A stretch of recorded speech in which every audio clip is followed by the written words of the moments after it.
Broadcasting live, this is the Handicappers Report, brought to you by the Clubhouse Racebook, 711 Central Avenue, Albany, and Caapital OTB Bet.com, the premier online wagering site in New York State. Caapital OTB Bet.com. Sign up today.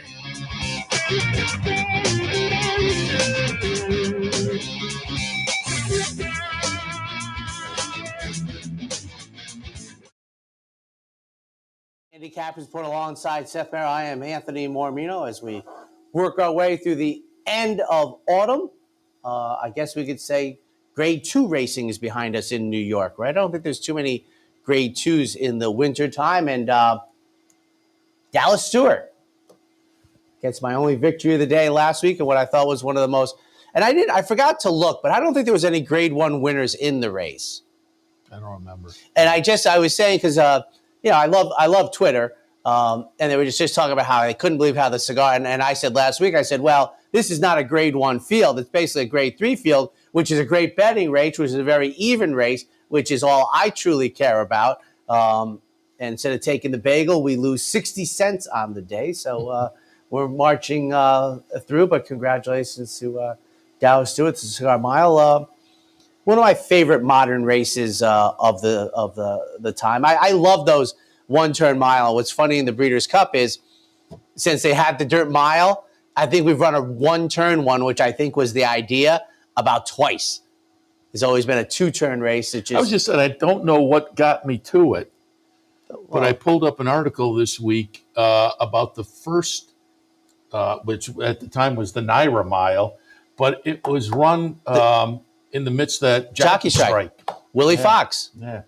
Yeah, if you look up the which 1988. Folks new to the game may not remember, but it was a brutal little period in New York racing. Pinkai wouldn't cross the picket line to ride 49er. I forget who rode Precisionist. McCarran wouldn't cross the line. But if you look up the 1988 Naira Mile won by the 3-year-old 49er, you look at the jocks and you start scratching your head. And that's one of those examples, Seth, where if you're alive for it, you just have an edge on people who end up reading about it. Like, you just look at the chart, you're like, geez, why would Willie Fox ride, 49er? And here's one for you, Seth. I wanted to look up a chart the other day, and I was on an Aqueduct chart, and I had to change the link on Equibase to Belmont at Aqueduct. I'm like, this is the stuff I mean, where it's like, oh, can we just make it easier for us? But and I'm sure people have seen the pictures of the dirt mounds. Mark Henning's great picture last week, where a scene we won't see anymore. So they're making headway in New York. The official announcement came for Saratoga. And I'll jump in because people can see the mounds coming up racing across America. Yesterday, I had Pat McKenna on the show with the announcement. Belmont Stakes at Saratoga. Pat McKenna, Vice President of Communications for the New York Racing Association. So we taped that yesterday. Nice 20 minutes or so. We cover Saratoga and some of the news and info there. Some still to come out as far as ticketing and whatnot. But we also talked about the redevelopment at Belmont. And I pulled up the shot. You see the video that Dave Grenick put out? Where he kind of pans across. And clearly a lot of work already underway as far as out on the turf courses and whatnot. So Belmont on the sidelines for probably a couple of seasons. And I have heard from people the past couple of months, are they coming up? I said, they're coming up. It just hasn't been official yet. But then my text messages were kind of blowing up and meeting people the past couple of days when it became official. So there is buzz in the area with the 4 June days at Saratoga coming up. Now, it seems as if everybody also feels as if the next one would be run there also, but they don't seem to want to go there. Like, I thought that would be helpful from a marketing idea that it's not a one and done thing. I'm wondering also, they're holding out hope. I said to Pat and people, again, you can watch the interview coming up, but the announcement came from the governor. She tweeted out, and there was and so they have to get okays from the Gaming Commission on these kind of things. So I'm guessing probably a year out is too far for maybe that to take place at this point. Because Pat, I think at the beginning of his interview, he said, and probably 2025. Now, you want to hear something funny? Oh, and also coming up, with opening day yesterday, which was a lot of fun. I love Oaklawn. Opening day yesterday, racing across America. Nancy Holthus will join us to kind of kick off the Oaklawn. I think they're having 2-year-old racing on New Year's Eve. Oh, wow. I think that's part of all this. And the Arkansas Derby now up to Triple Crown fee, right? $1.5 million. Yeah. The casino money is just rolling into Oaklawn. I mean, kudos to them. And now here's a funny story I learned at a graduation party last year, because you told me Pat McKenna was from the Capital District. Not only is he from the Capital District, my best friend's mother is his mother's best friend. Oh, that's and funny. My best friend's father basically taught Pat McKenna how to bet horses. This is going back. So I cannot wait to meet him. That his mother's first name is the same as my best friend's mother's first name. She goes, you know, she just comes up to me arbitrarily, assuming that I know him. I go, I've actually never met him. She goes, well, you know, and she told me a bunch of stories, etc. So I can't wait to meet him. But a local boy makes good. So we'll see. I'm very enthused because, except on Belmont Stakes Day, Belmont Park was not a good plan. I mean, they did, you know, they had the concrete, so it was always cold.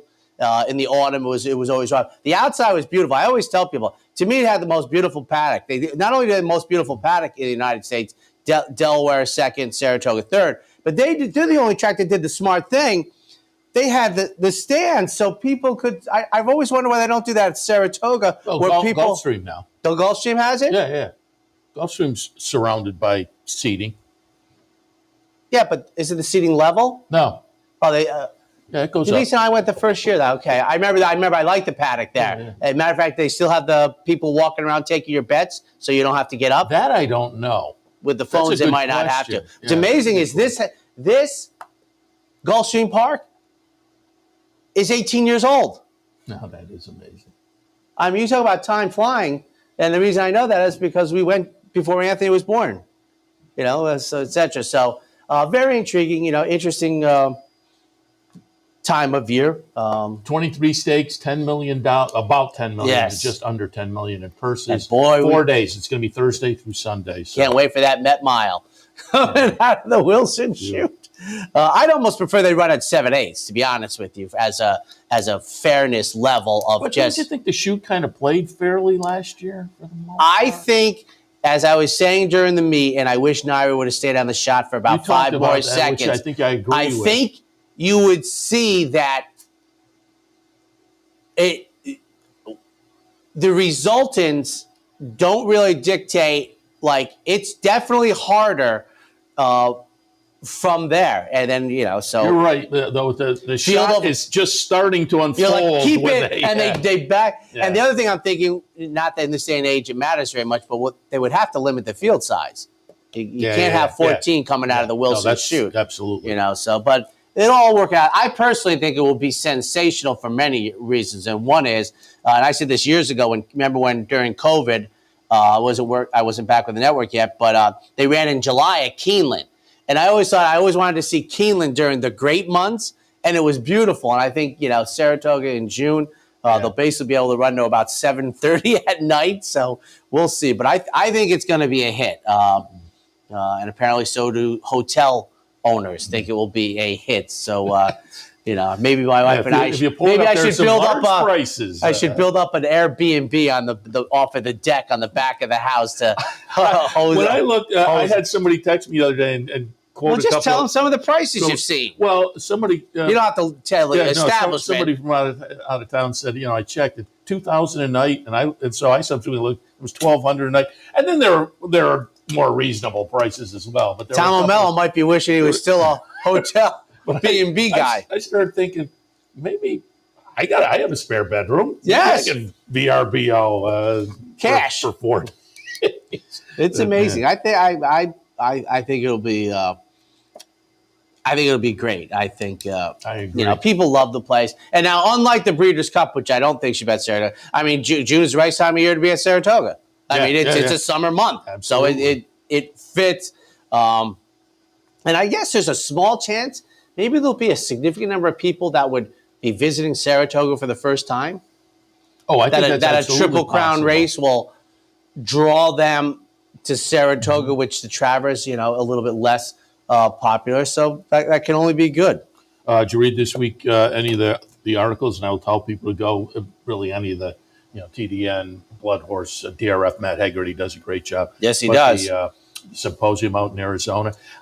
It's always interesting to read these industry enclaves when they get together, and the subject matter is always good, but it's just hard. Nothing really ever.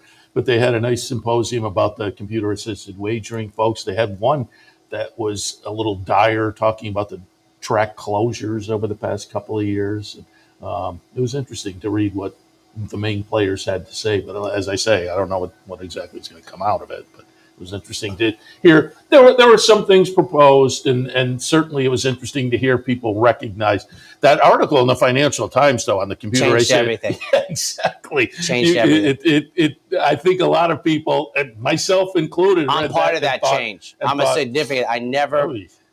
I will say this. I have really nothing but negative to say about that symposium. I have such despise for it because, once again, the player, and I've lived in a whole world of the customer, is almost not relevant. Like, not one person came up there and said, like the CAWs, because now I am in the mix. It's like they are slaughtering the sport, and I think of it in the scene of Independence Day because they're just in it for the money. When they dry up this market, they're gonna move on. Yeah. And the other thing I thought was, and this is what hurts me, is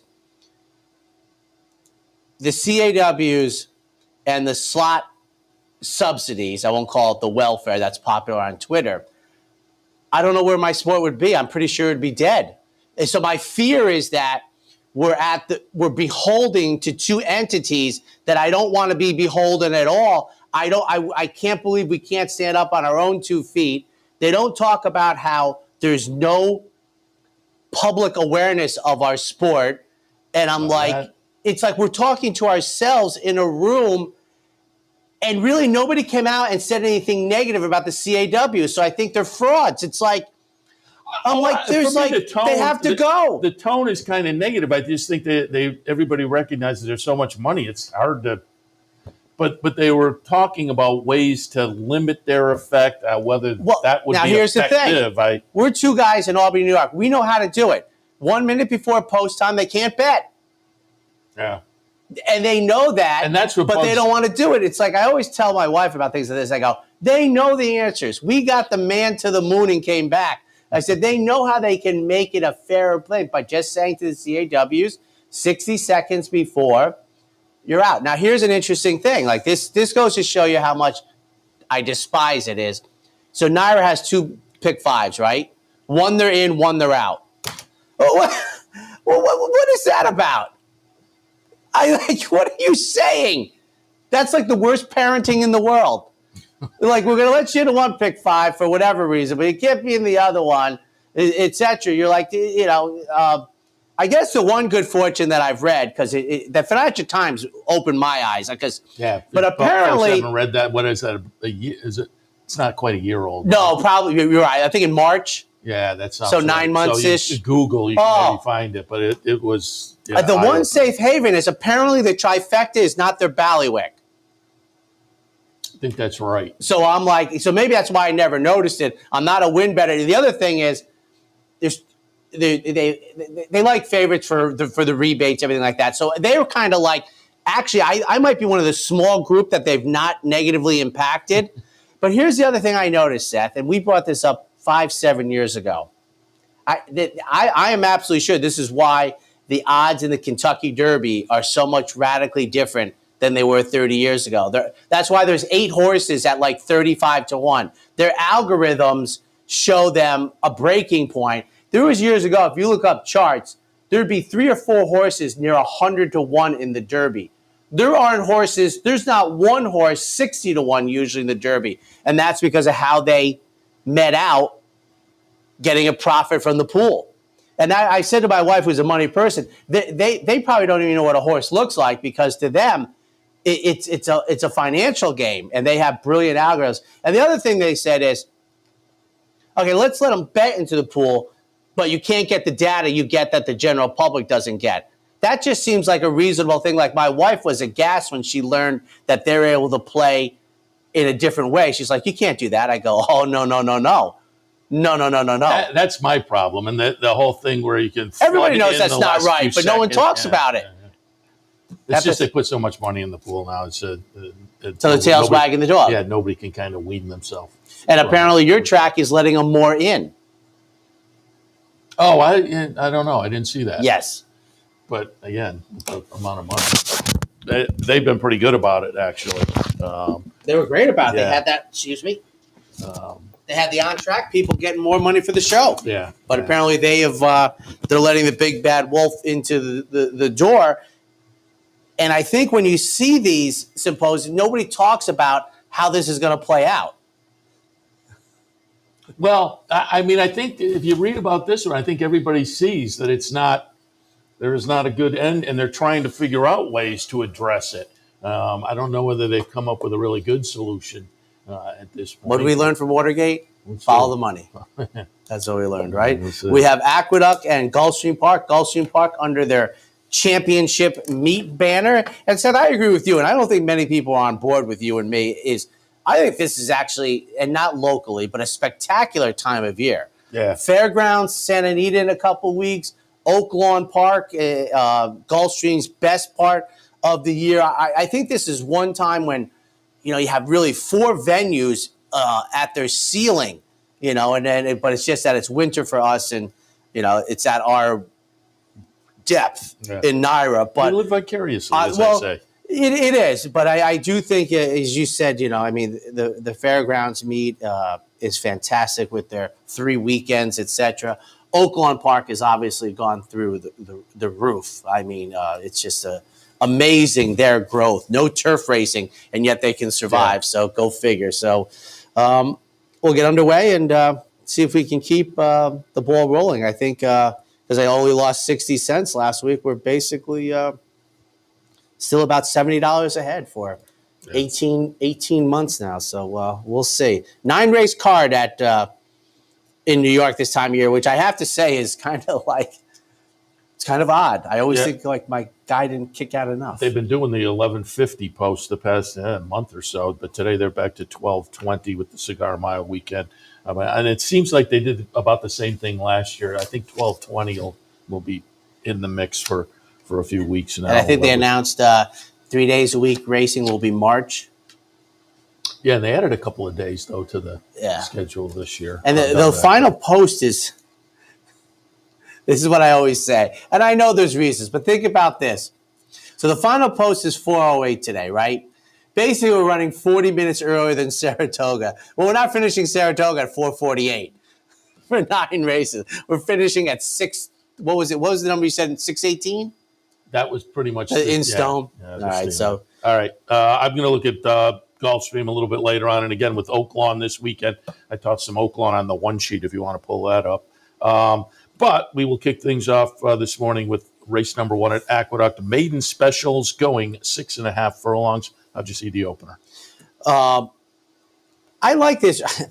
I'm 6'5" and I think Light the Way is a major player in this race. This is the Mount Everest race. I have to tell you, if I could have a card of 9 Mount Everest races, I would be enthusiastic. And if you haven't followed, Brian Addo said that I have given two things to the racing game. You go that no one is the Les Well angle and the Mount Everest angle. He goes, no one has ever talked in these terms before you. And I told him that I agree, and I appreciate the compliment. Silo Ridge is the Mount Everest in this race. He's the high peak. The race goes through them. I like other horses more in this type of race than when I feel that there's 4 5-to-1 shots that might be live. I just want the Mount Everest in this race. And Seth has taught me how important these Beyer speed figures are as a function of wagering.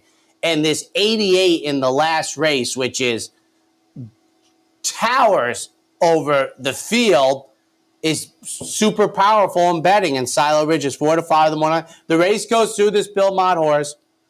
That's fine. But number 6, Light the Way. I have to tell you, folks, the comeback race is expressly what I like, which is off of a March layoff, which is give me 2/3 of the race, give me something, and then fatigue, and then run worse. So Light the Way, making the second start since March. Michelle Nevin, 8-1 on the morning line for the Familiar Silks of JMS Stable is my top pick. War Stride I actually put in second, formerly in the Todd Pletcher barn, and then Silo Ridge, who is our friend Lee Einsiedler's runner, is clearly the horse to beat here. But I think it's fair to say he's been off almost 4 months, Seth, and you're kind of thinking after that 88 buyer, it wasn't voluntary. So 6-5-3 in the opener. Race number 2 at Aqueduct on this Saturday afternoon. We're looking at plain vanilla $40,000 claimers. They will go 9 furlongs. Hasn't Lee intimated that Casa Creed is not going to be retired? Well, certainly at Saratoga, he said, I think even after the Breeders' Cup, I think he was like, I think they were also looking at maybe the Hong Kong, but those fields have come out. So yeah, so he's not in there. 3-6-4, ladies and gentlemen, and the second for me as I jump the gun here. A race that I thought, it's not a Mount Everest race. I guess it would be, whatever, the Twin Towers or something. I shouldn't have said that, but you have 2 horses about the same price. This is more murky for me. Now, we're dealing with claimers 40,000. You have Truculent and No Burn, basically the same price, 9 to 5, 2 to 1 on the morning line. But I'm higher quality, and I think we'll get better than 5 to 1 because I think the other 2, once again, as Seth taught me, the power of the buyers. No Burn has run almost 100 going 2 turns at Aqueduct, so people can see that and they'll jump on it. But higher quality to me. I've talked about this before. I did not grow up with starter allowance races in New York. They didn't exist until about, what would you say, Seth, 3 years ago, 5 years ago? But I'm telling you, starter allowance down to claimers, I'm all in, and I'm the opposite when claimers jump into starter allowance. So higher quality coming out of consecutive starter allowance races. Drops in for a tag, going to be my top pick here. For a second, Truculent on the outside, comes off a win 2 races back. That was at Saratoga. And for third, No Burn, whose second start since May, and the comeback wasn't that good. And this is where I know that Seth is absolutely right. But he's 4 for 11 at Aqueduct with 96 buyers. But Seth, I make this point. Off the last 2 races, this horse should be 12 to 1. I didn't use No Burn at all. I'm really intrigued to see where the betting public goes there. I agree. It makes no sense. The comebacker just was nothing. Listless. And the 1-4. So it's not just a one-off so-so to poor race.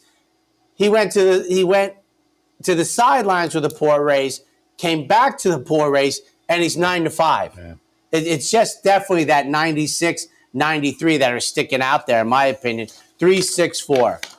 But you're right. I'll be anxious to see what the fans do. Yeah, because, again, you lay off like that, and you come back and kind of really don't show anything. I agree. He is not a horse. Third race this afternoon, conditional claimers, 25 tags, non-winners of 2 lifetimes, 7 furlongs to trip. Now, this is another one. This is a borderline Mount Everest because G Money is even money. But the difference here for me, Seth, is his buyers don't tower over the field to be even money. Now, it comes out of Chad Brown's barn. Maybe that's it. But this is funny to me, and I've said it before. I've said it at least 100 times on this network. We have the best morning line odds maker in the game day in and day out, and it is refreshing.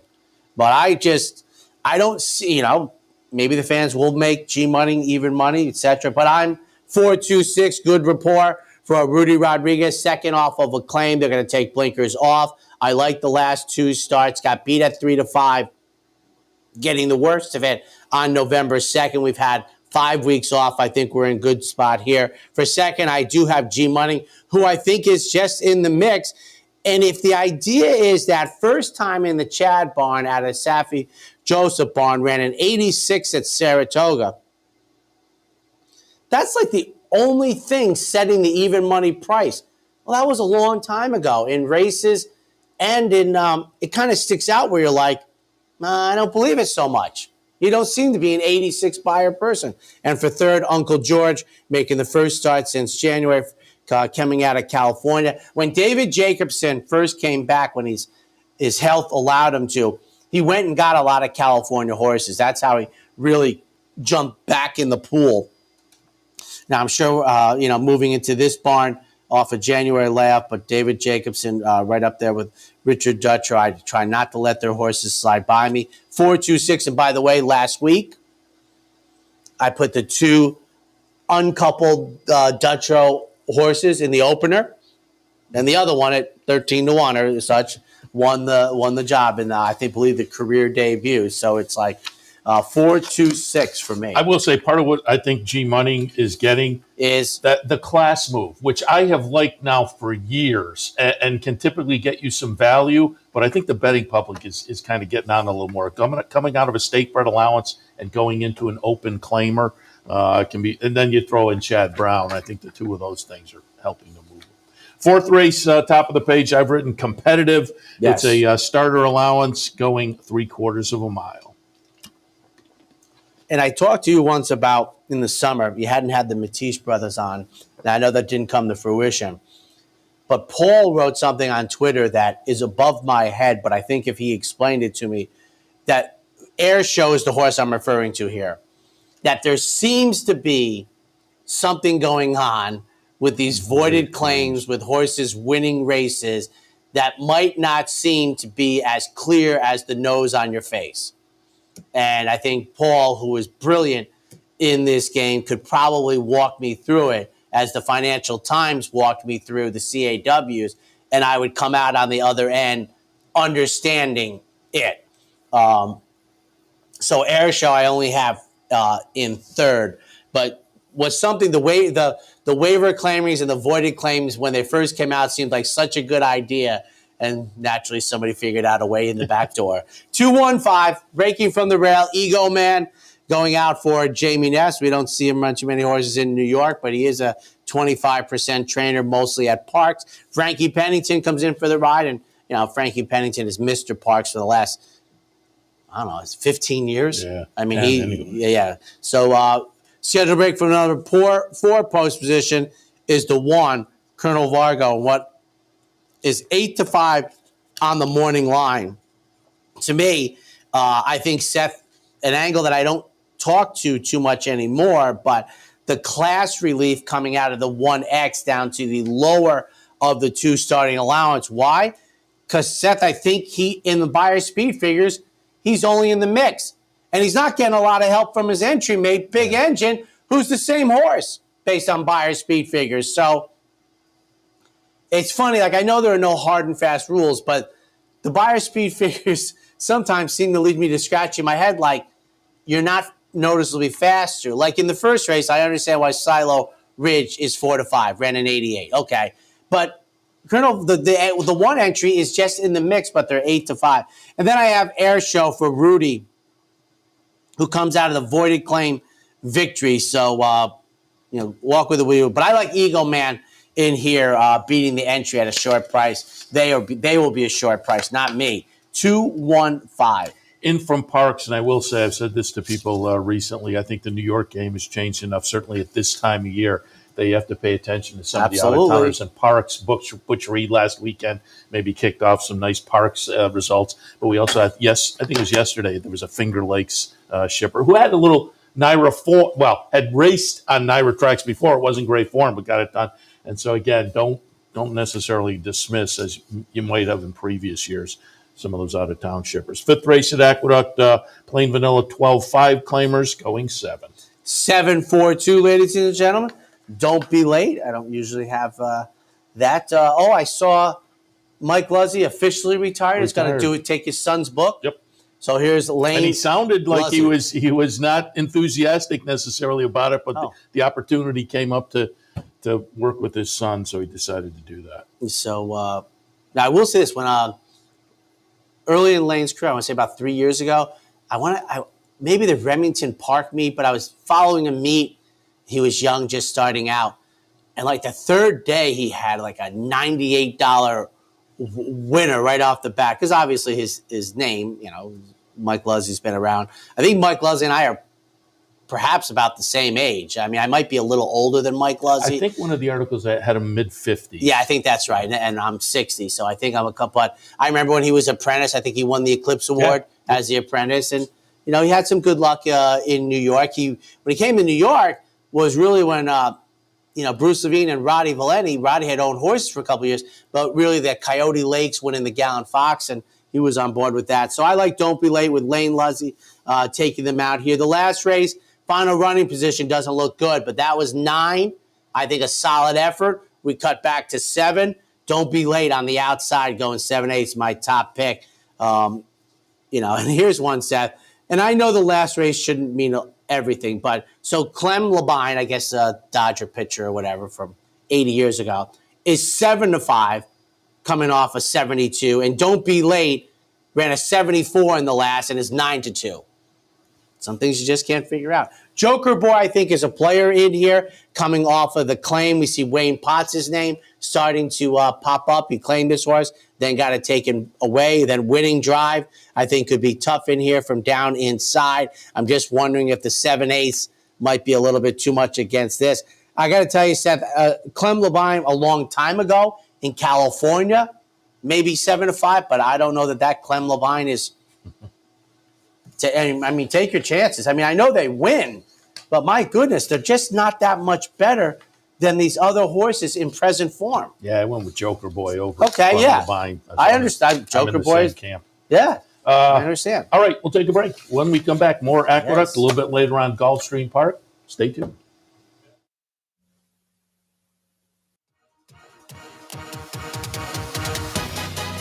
Gulfstream Park's championship meet brings world-class thoroughbred racing to South Florida each winter, and it's a prime reason to offer the best turf racing possible. Having the best surfaces is the key to offering a superior racing product. We are committed to attracting the world's best horses, trainers, and jockeys to run over our exceptional course. Gulfstream Park's new turf course will be unveiled this December.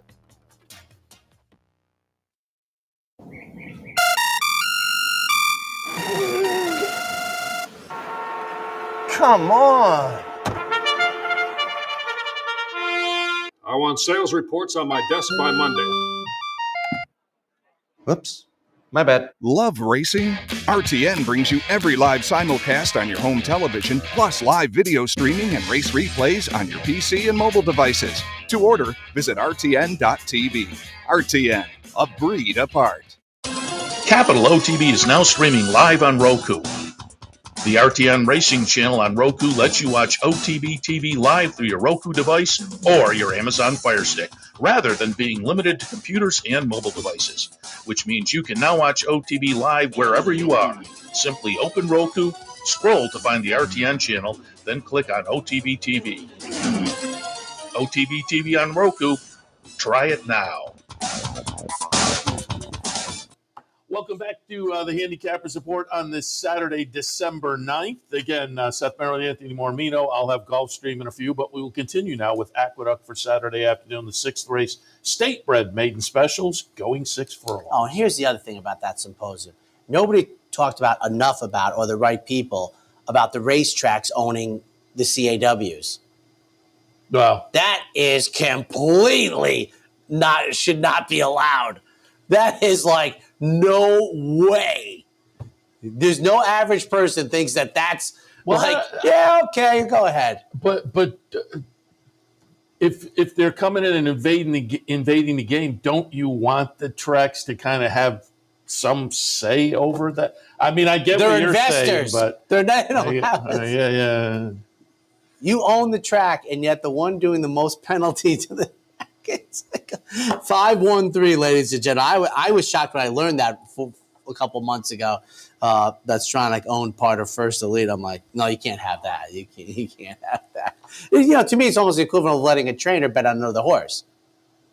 You can't have multiple interests that are disparate in the same process. 5-1, because you're thinking, well, they're never going to kick him out because it's you. You're kicking yourself out. You're not going to do that. Like I say, I can see having them want to get involved and have some kind of oversight over that. But I get your side of it too. Yeah. Flying in Style is another one as I go to the first race. I love the comeback race. I mean, it's precisely what I want to see because I'm often looking for the next race and getting a price. And coming off of, honestly, I think, I appreciate that the form extended the line for layoffs, but I think it should be extended even more because I think if I ask Charlie Baker, there's no way he envisions that Flying Style has laid off for the 2 months. That's just not a layoff anymore. So I think the line should go away. I think I settled on 100 days or something that I think you should get 10 trainers together. But I love Flying in Style here. Charlie Baker trains, owns. And this is one of my favorite horses of the day, folks. Moves to Dylan Davis, major player. Good reunion, part of the entry. Rudy Rodriguez just got beat on debut, blinkers, and Friday I'm in love into the Jeremiah Englehart barn in the second start. I think a fun race here, 5-1-3. Yeah, you talk about the time races. I said earlier, I looked up that article about the first Naira Mile, now the Cigar Mile. But at the time, they were placing it where they were because it's 2 weeks away from the Breeders' Cup. It was a perfect prep. It's like, wow, how times have changed there. Absolutely. Seventh race at Aqueduct, optional claim or non-winners of 2 other than 7 furlongs is the distance. 4-6-2, Mr. Bob gets my top pick here. Robbie Falcone, who's in a nice, that old famous Mormino bar graph. Well, this is Robbie Falcone's is apexing right now. Kendrick Carmouche, who had an interesting ride late in the day on the favorite. Didn't seem like he was exhausting himself to get to the finish line. We ship in from a race at Churchill Downs. Awesome Native, my second pick. Jorge Abreu, who I thought was 2 summers ago, Seth? I sat in 1 day a week. I thought he was an awesome interview, and he's a rock-solid trainer coming out of the Bobby Frankel era. And then Victorious Wave, who don't sit on this horse at a big price, 4-6-2. Eighth race is stakes action this afternoon. The Garland of Roses, $120,000 for this group of fillies and mares going 6. I'm intrigued to see where you go because there is a lot of speed in here. Interesting. I think our maidens at Oaklawn going for like $1.15 or something. 6-1-5 in here for me, and I just, as Seth said, I mean, it's amazing. The race cannot unfold the way it looks on paper. It doesn't work that way, and it's just it's just happenstance. It's sports. It's like Bud Headland for George Weaver. 2 races back was a big effort. I'm not surprised by the most recent effort after that big effort in the Gallant Bloom. And I think, that price is long gone, but it's a softer group. There's multiple ways you could go. I have the Park Shipper underneath, Butch Reed, Disco Evo off of the Victory. Now, my problem with this runner is he didn't overextend himself in the Victory. And by that, I mean he's run faster. But still, that was a big effort come back. And I expect the less well regression.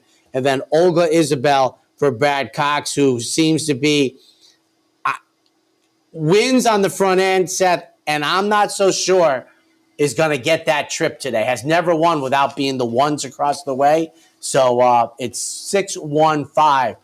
I went with the 4 because there's so much speed. I'm hoping that's the only one who's not. I originally had, you can see I've scratched it out. I originally had your top pick on top because there's a couple of stalk and pounce races for that one. But as you say, you plan for that, and one of them will go out and open up a 6-leg lead. Right. Right. In the 9th and final today, as you said earlier, scheduled post time just a little after 4:08. Yes. We're looking at State Bred Maiden Special runners going 7. I think it's a terrific card all day, folks. I know it's wintertime. 6-8-3, Scarlet Stream of Matoli, who improved dramatically in the second start. For a second from the outside, Photo Finish, who raced well in the debut. too well at 43-1. You got 1/10 the price, perhaps, with the addition of blinkers. And for third, number 3, Dolce Valachi going out for Bill Mott. Obviously, the folks who bet the horse to make it 1-2 don't think so. But a nice even debut, and you can see a Bill Mott runner improving second time out, 6-8-3. All right, we'll head to another break, and when we come back, we'll shift our attention to South Florida Gulfstream Park. Stay tuned. Birdstone is an outside front. They're coming down to the finish. Can Smarty Jones hold on? Here comes Birdstone. Birdstone surges past. Birdstone wins the Belmont Stakes. In front, but here comes High Chaparral. High Chaparral, the defending champ, to take it to Falpa. These two arch rivals head to head with Joe Hart bearing down on them. It's going to be a 3-horse photo finish to the turn. Here's the wire. Photo finish. Sometimes it pays to go with the flow, to check your worries at the door, to reconnect with your crew, to follow the thrills and the flavor, to roll with it and see where it takes you, to enjoy every minute to its fullest, and to dance like there's no tomorrow. You can do that here at Rivers Casino and Resort Schenectady, where the good times flow. What if there was a way to become a better horse player, to have a better knowledge of the game, to be more successful? What if there were a way to take what you've learned, what you know, and make better decisions, better choices? In horse racing, knowledge is a powerful tool. Race results and replays, past performances and live streaming, wagering from all your digital devices. Caapital OTB. Become a better horse player.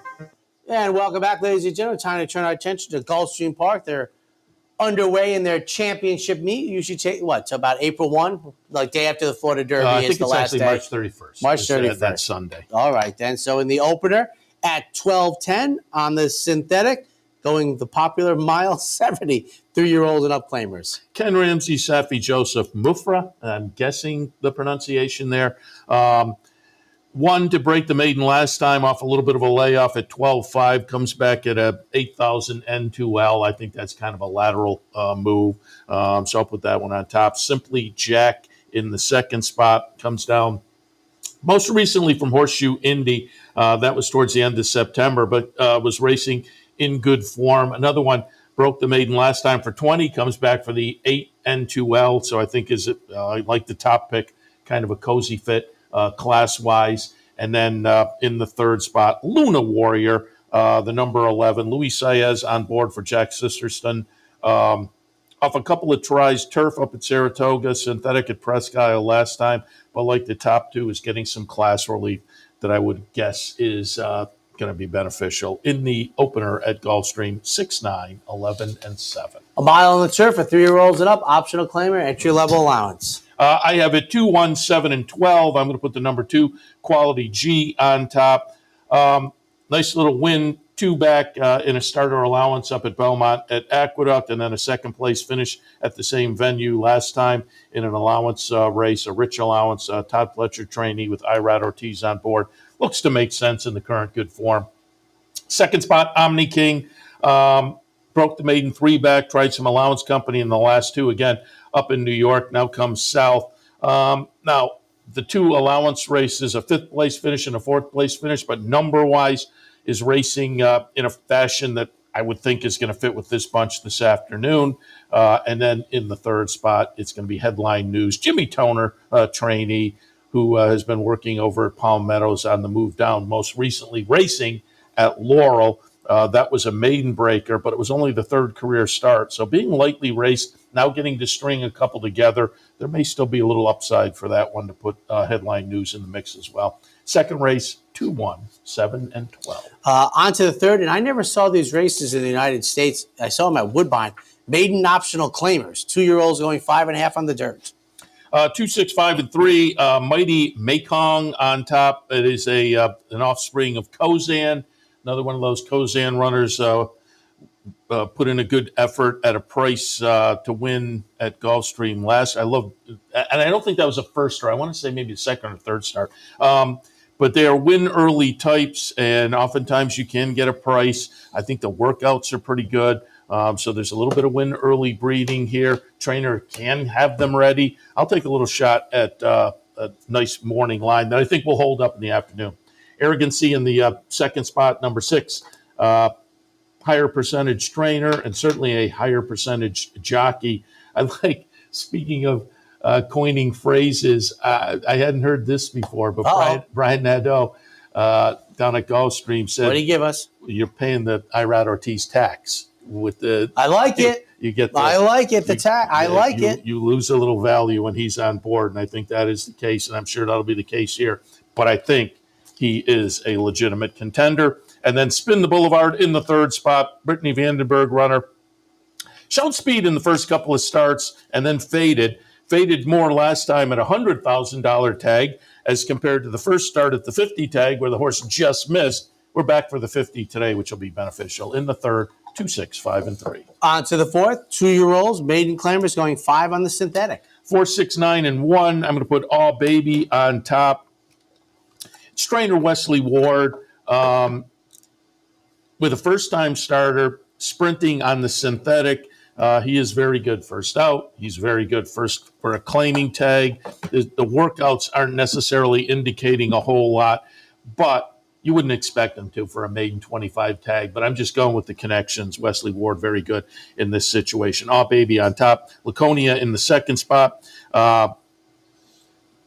3 starts so far. They've all been in maiden special company. The debut effort was at 5. The last 2 have been longer. I think the cutback and certainly the drop in for the tag will move this horse forward this afternoon. Then Party Shaker in the third spot, comes in off a couple of second place finishes. So stuck in a little bit of a bridesmaid situation, but I think if you look at what this horse has done in those last 2 races as compared to this bunch, I think a pretty good fit in here. In the fourth at Gulfstream, 4, 6, 9, and 1. On to the fifth, 3-year-olds and up. Phillies Claimers in for $62.50 on the dirt, going 6. 1, 3, 5, and 8. Abe, honestly, on top. Clunk last time, but 2 back. Showed some punch before fading a little bit. Claimed out of that at 10. Came back at 10. Now they dropped down to $62.50 today.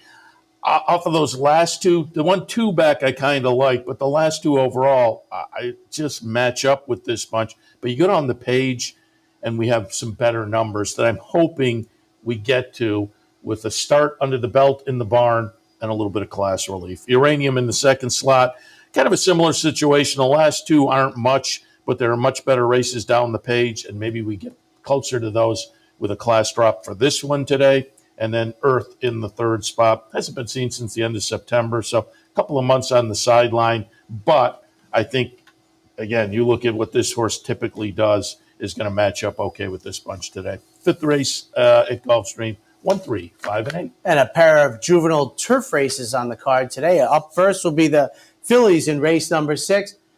In the Wait a While stake, going the ever-popular 7.5 furlongs on the turf. 5, 7, 10, and 9. I'm going to put Great Venezuela on top. So far has had 3 starts on the synthetic, sprinting 5 or 5.5. Close up second and 2 big wins. I kind of like the move to the grass and the stretch out today for this one. 8-1 on the morning line. I think the horse is absolutely live, and if we get that price, certainly worth playing around with. Ozara, Christophe Clement runner at 8-5 is the morning line favorite. Coming in off some nice turf stakes, Saratoga, Woodbine, Belmont at Aqueduct. They've been decent performances, at least the first and the third. The one they bookend up at Woodbine and Detalma was an okay 4th place finish in what is typically kind of a salty little grade 1 for the 2-year-old ladies up at Woodbine. So, again, I think this horse probably is a deserved favorite. Buttercream Babe in the third spot. Tried the Breeders' Cup Juvenile Philly Turf last time for Mike Maker. I think is far better suited to this group this afternoon, given what we saw just prior to that Breeders' Cup. In the 6th, 5, 7, 10, and 9.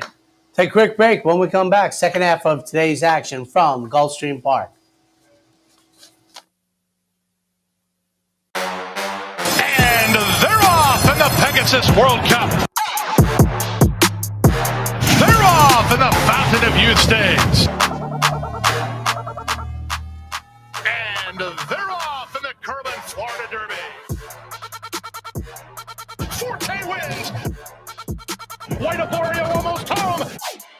Lundquist is still unbeaten. Orb and John Velasquez have won the Florida Derby.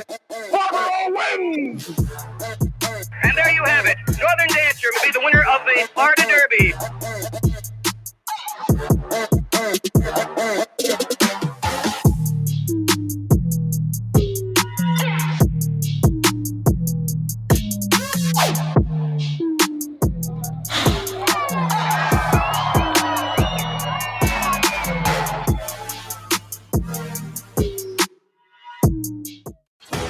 Sometimes it pays to go with the flow, to check your worries at the door, to reconnect with your crew, to follow the thrills and the flavor, to roll with it and see where it takes you, to enjoy every minute to its fullest, and to dance like there's no tomorrow. You can do that here at Rivers Casino and Resort Schenectady, where the good times flow. And welcome back, ladies and gentlemen, up to race number 7 at Gulfstream Park alongside Seth Merrow. I'm Anthony Mormino. 2-year-olds optional claimer, entry-level allowance going the mile in the dirt. I meant to look it up. I'm not even sure. Is this a word? Inveigled? If I'm pronouncing what word? The one horse, Inveigled? I don't know it. I mean, invade, I think, I think with an H. I meant to look it up, but so apologies there if I'm not even pronouncing it right.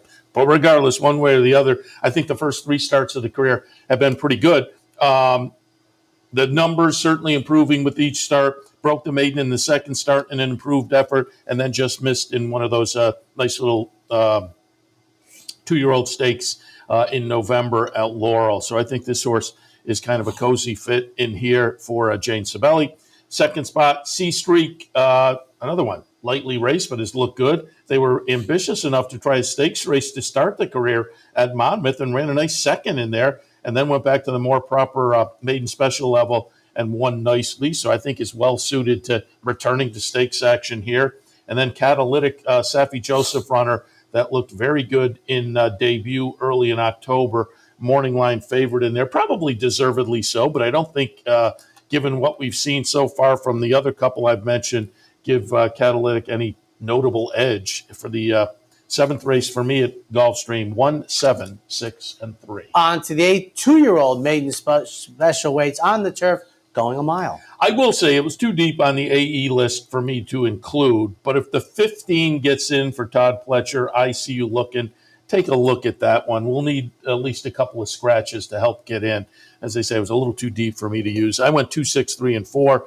Air Invasion, Dean Reeves, second-time starter from Christophe Clement. Off an okay debut up at Aqueduct. One to build on. You would think that experience would be beneficial. Wartime Recess, a firster by Warfront from Shug. I thought there was some intriguing breeding here to kind of hang your hat on in the debut. And Galicia's Spirit, similar situation. Kathleen O'Connell, firster, that I thought, there's a little bit of breeding. A couple of the workouts are pretty good. I can see making a case there. I think it's a little bit of a puzzle of a race. Interesting bunch of 2-year-olds, but I have a 2, 6, 3, and 4. On to the 9 3-year-olds and up. Starter, optional claimer, a mile at 16 on the synthetic.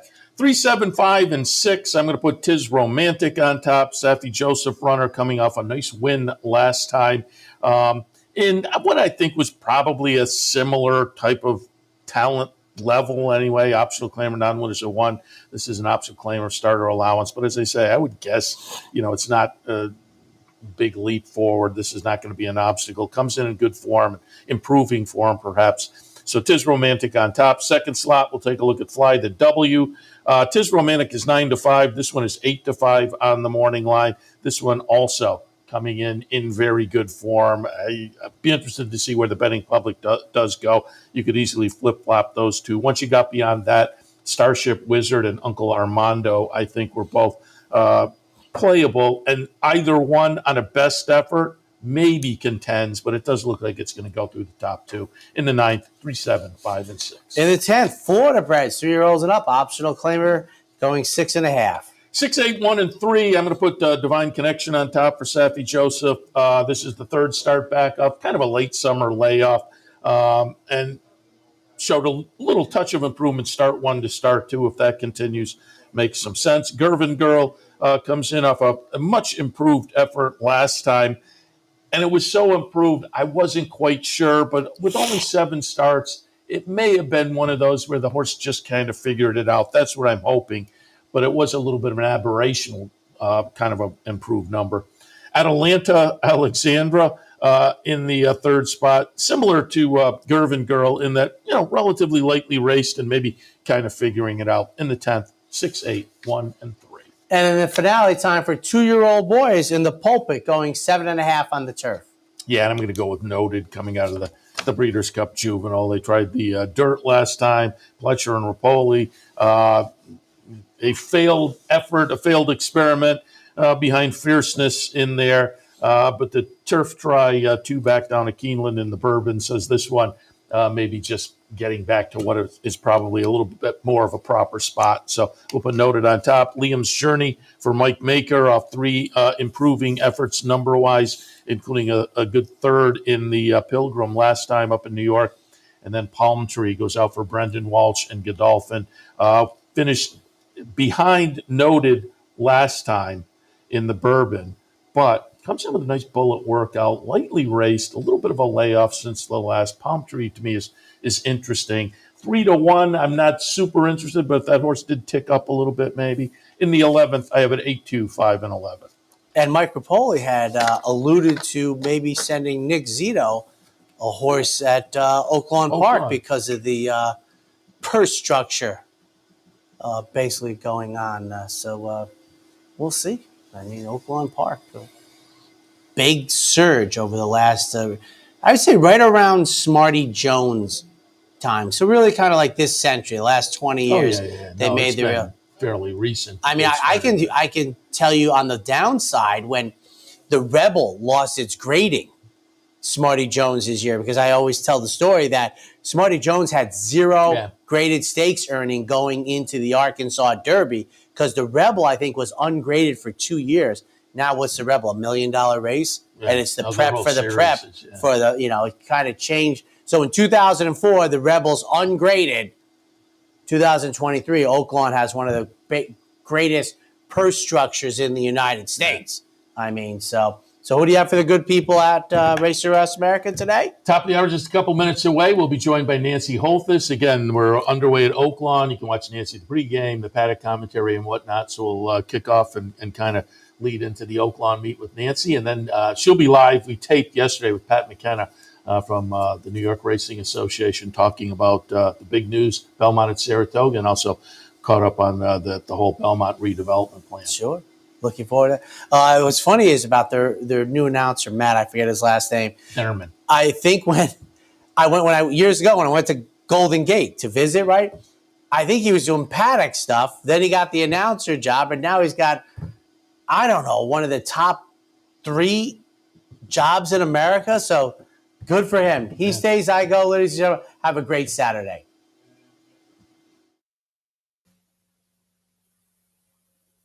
You're watching OTB TV, a service of Caapital Off Track Betting.